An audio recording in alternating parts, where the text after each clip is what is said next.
I never thought I'd be the type of guy to get blindsided like this, but here I am, trying to piece together what the hell just happened. My name is Mike, and I've been married to Amy for about 5 years now.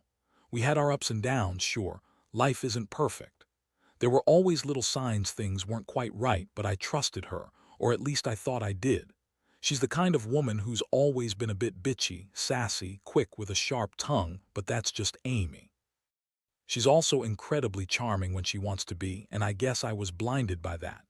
It started a few months ago, the usual stuff, her working late more often, needing business trips for her job at the marketing firm. She's in marketing, so I always figured it was just work stuff, maybe some networking or client dinners. But lately, I noticed a few things that didn't add up. She'd come home late, act secretive about her phone. I'd catch her deleting texts, hiding her messages. Small stuff in the beginning, nothing I'd lose sleep over, or so I thought. Then came the subtle shifts, shorter answers, more defensive. When I asked about where she'd been, her phone suddenly password protected all the time. What really made my stomach drop was the day I noticed her belly. I know, sounds weird, but I'd been with her long enough to know her body. She started wearing baggier clothes, claiming she was just bloated or feeling off. I brushed it off initially, but the gut feeling wouldn't go away. I started paying more attention, looking for clues. Then, last week, I got the proof I never wanted to see. It was her phone open, and there were messages from her boss, Jason, a guy I had always liked but never trusted fully, talking about a special night during her last trip and how they couldn't wait to do it again. I stared at it for a good 5 minutes, my hands trembling. My wife Amy was screwing her boss. They had sex, no doubt about it. And the worst part, she lied about the pregnancy. Said she was pregnant, showing me that fake ultrasound she bought online just to cover up whatever she'd done. It hit me like a freight train. I felt sick, angry, betrayed on every level. She told me she was pregnant, but I knew she was lying now. The signs, the texts, they confirmed it all. She convinced me she was carrying my child, and I was stupid enough to believe her. How do you even trust someone after that? How do you come back from knowing your wife lied about being pregnant just to hide her affair? I wanted to confront her immediately, but I needed to calm down first. My mind was racing, 1,000 thoughts swirling around. Who else did she lie to? Was this just a one-time thing, or was this going on for months? Did she ever love me at all? Or was I just some guy she married because she was bored? I wanted to scream at her, but I knew I had to be smart about it. I needed to know the full story.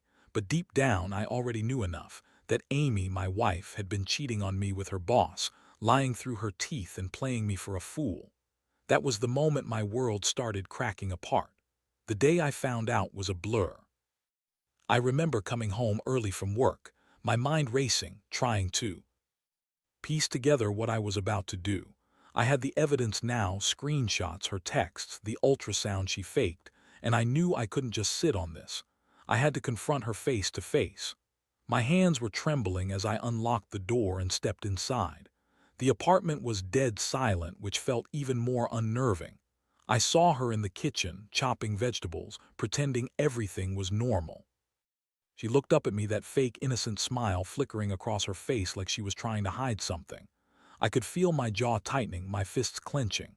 I didn't yell at first, I just stared at her, letting the silence stretch out between us. Then I pulled out her phone, laid the screenshots on the counter, and watched her face turn pale. "You lied to me," I said, voice low but steady. "You told me you were pregnant, that ultrasound, fake. The pregnancy test, fake. You've been sleeping with Jason. During your last trip, during all those supposed work dinners, I was stupid enough to believe you. How could you do this to me?" Her eyes widened, and then that bitchy smirk came back. "Oh, come on. Mike, you're overreacting. It's not what it looks like." She scoffed, tossing the knife onto the counter. "You always jump to conclusions. You think I wanted to cheat on you. It was just sex, okay? Just sex with him, nothing serious." I felt my blood boil. Just sex. Just sex that you lied about every step of the way, that you faked a pregnancy to cover it up. You really think I can just brush this off? I trusted you, Amy. I loved you. And you, I couldn't even finish the sentence because the rage was spilling over. You played me like a damn fool. She crossed her arms, rolling her eyes, that bitchy attitude front and center. You're making a big deal out of nothing. It's just a stupid mistake. I was drunk or whatever. It doesn't mean anything. I swear I didn't think it would get this far. I didn't mean for you to find out like this." I stared at her, feeling a mix of disbelief and disgust. How could she lie so easily? How could she look me in the eyes and pretend it was no big deal? I'd never been so betrayed, so humiliated. All those years I thought we had something real and it was just a lie. She'd been sleeping with her boss, cheating on me during her supposed business trips, and then lying about a pregnancy to keep me from suspecting a thing. The anger started to boil over. I wanted to scream, to make her feel the pain she'd caused, but I also knew I had to hold it together. I asked her why she did it, and she shot back with more bullshit, saying she was stressed, that Jason was just some guy she didn't mean anything to, that she was confused, that she loved me, that she'd never wanted to hurt me. I heard all the lies again and again, and I realized I'd been a fool to trust her. By the time I left the kitchen, I was shaking, my mind spinning. I didn't know what to do next. Part of me wanted to break everything, part of me wanted to cry, and a tiny voice in my head kept saying, "This is over." I knew I needed to leave her to get some space, but at the same time I was already planning my next move, because if she thought I'd just let this slide, she had another thing coming. My trust was shattered and I was furious. I had to decide whether I could forgive her or if I'd just cut her out for good. After that confrontation, I didn't sleep much. My mind kept replaying everything, the lies, her smirk, those damn texts. I kept asking myself how I missed all the signs, how I was so blind to her bullshit. I felt like the biggest idiot alive. But underneath all that anger and heartbreak, there was a darker urge bubbling up. I wanted revenge. Not just to hurt her, but to make her feel the same pain she'd put me through, to make her regret ever crossing that line. The next day, I spent hours thinking about what to do. I knew I couldn't just storm out and leave everything behind, at least not without a plan. I started digging deeper, going through her phone, her emails, her social media. I needed more proof, more ammunition if I was going to make her pay. And I found it. Turns out, Jason wasn't just a one-night stand.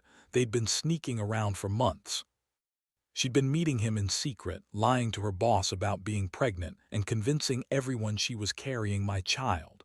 That was the turning point for me. I realized I had to do something that would hit her where it hurt. The truth wasn't enough anymore.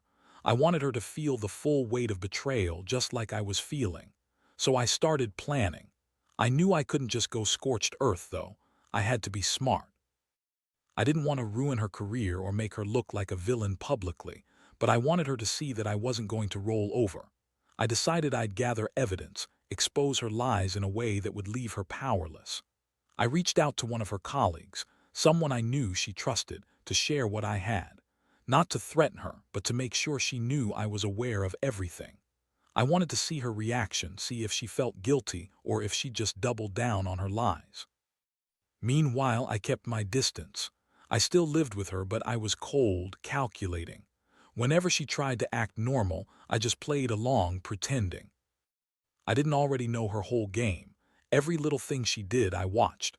Her phone, her emails, her attitude, everything. I wanted her to think I was clueless, to let her keep digging her own grave. I knew she'd try to spin it somehow, turn it around on me, but I was ready for that. I wasn't just going to confront her again. I was planning to make her understand she'd lost everything if she didn't come clean. The most infuriating part, she still lied, of course. Tried to act like I was overreacting, that I was paranoid, that she didn't do anything wrong, that she needed space to think. Yeah, right. I saw through every fake word. I was furious beyond words, but I also knew I had to keep my cool. Patience was key now. I'd wait until I had everything lined up, then I'd make my move. I was done being the naive husband. If she thought she could play me for a fool, she was dead wrong. I was going to make sure she paid for this betrayal, and she'd regret ever crossing me. Over the next few days, I stayed quiet, acting like everything was normal on the surface, but gathering everything I could behind the scenes. I kept pushing her to be honest, knowing full well she'd try to deny, spin, or lie her way out of it. That bitchy, manipulative attitude of hers was on full display, but I wasn't falling for it anymore. I was 100 times more cautious, more deliberate. Every glance, every word she said, I watched her like a hawk. One night, she finally cracked. We were sitting on the couch watching TV, and she snapped at me for no reason, blaming me for not trusting her, accusing me of overreacting. That was her typical tactic: deflect, blame, act innocent. I had enough. I pulled out my phone, showed her the screenshots, and told her I knew everything: the texts, the fake ultrasound, the affair with Jason. Her face drained of color. She stammered, trying to deny it, but I cut her off. "Save it," I said coldly. "I know about the trips, the secret meetings, everything." I let that sink in. "You lied about the pregnancy, you slept with your boss, and you thought you could keep fooling me. Well, the joke, over." Her eyes flashed with anger. "You're so paranoid. You think I'd cheat on you with Jason. You're crazy. You're just jealous because I'm better at my job than you are at being a husband." That was her typical trying to turn it around, make me look like the crazy one. But I was done listening to her bullshit. I told her I'd had enough, that I was done pretending everything was okay. I said I wanted a divorce and I wanted her out of my life. That's when she got even more defiant. She started yelling, calling me all kinds of names, telling me I was overreacting, that I was controlling, insecure, that she'd never cheat on me. But I could see it, the guilt, the fear behind her eyes. She knew she'd crossed a line and couldn't undo it. That night I couldn't sleep. My mind was racing, replaying everything: her lies, her betrayal, how I was supposed to trust her after this. I felt betrayed, humiliated, angry, so many feelings crashing over me at once. I wondered how I'd ever look her in the eyes again, or whether I'd be able to stay in this marriage even a second longer. The pain was real, but deep down, I knew I had to decide if I was going to fight for this or finally let go. I wasn't sure if I could ever forgive her, not for cheating, not for faking a pregnancy, not for the lies. All I knew was that my trust was shattered, and I'd never look at her the same way again. The days that followed were the hardest I've ever experienced. Every little thing she did, every word she spoke, felt like a betrayal all over again. I was stuck in this terrible limbo, angry, hurt, and trying to figure out what to do next. I knew I needed to act quickly, not just to protect myself emotionally, but to prevent her from pulling any more tricks or trying to manipulate her way out of this mess. One morning, I decided to confront her one last time, fully prepared. I had gathered enough evidence: her secret texts, the emails from her colleagues, even the fake ultrasound photo. I made it clear I wasn't going to take any more of her lies. I told her I'd decided to file for divorce. She looked stunned, then furious, and she started pleading, trying to twist the story again, saying she was sorry, that she'd changed, that she didn't mean for any of this to happen. Honestly, I didn't care anymore. Her apologies didn't mean a thing. Trust was gone, and I knew I couldn't stay with someone who lied so blatantly. She threw a tantrum, calling me crazy, saying I was overreacting, that I was ruining everything. But I just looked at her, tired and cold. I told her she made her choices, and now she had to live with the consequences. I told her I wanted her out of my house that day. She kept arguing, calling me names, trying to guilt me into changing my mind, but I stayed firm. I couldn't let her manipulate her way into convincing me otherwise. I needed to end this chapter of my life. That evening, I packed my bags, got a hotel room, and left her standing there, furious and crying. Part of me felt like shit, like I was the bad guy, but I knew deep down I was doing what I had to do. I couldn't stay with someone who lied, cheated, and faked a pregnancy to cover her affair. I felt a strange mix of relief and heartbreak, knowing I was finally free from her betrayal, but also mourning the loss of what I thought we had. The trust was gone, irreparably broken, and I knew I'd have to rebuild my life from scratch. That's when I realized I'd learned something important: never ignore the small signs, and never let anyone make you feel like you're crazy for trusting your instincts. Because once that trust is gone, everything else crumbles with it. In the weeks that followed, I threw myself into rebuilding what was left of my life. I started therapy, not just to cope with the heartbreak, but to understand how I allowed myself to be so blind, so trusting of someone who clearly had no respect for me. It was a brutal process, facing the reality that my wife had lied about everything, that she'd betrayed me in the worst way possible. But with each passing day, I felt a little stronger, a little more in control of my future. I won't lie, trusting anyone again feels almost impossible. I've learned that some betrayals cut so deep they change you forever. But I also learned something else. I deserved better. I deserved someone who was honest, loyal, and respectful.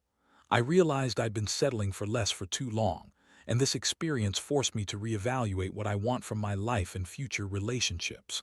Looking back, I see how far I've come, and I don't regret standing up for myself. I don't regret ending it all when I knew I had to. That kind of betrayal doesn't just hurt, it destroys your ability to believe in someone again. But I also know that I'll heal. Maybe not completely, but enough to move forward to find happiness again, even if it's not with her. To anyone out there who's dealing with something similar, trust your gut. Don't ignore the signs. And if someone shows you who they really are, believe them. Because in the end, your peace and self-respect are worth more than any lie or betrayal. I've learned that the hard way.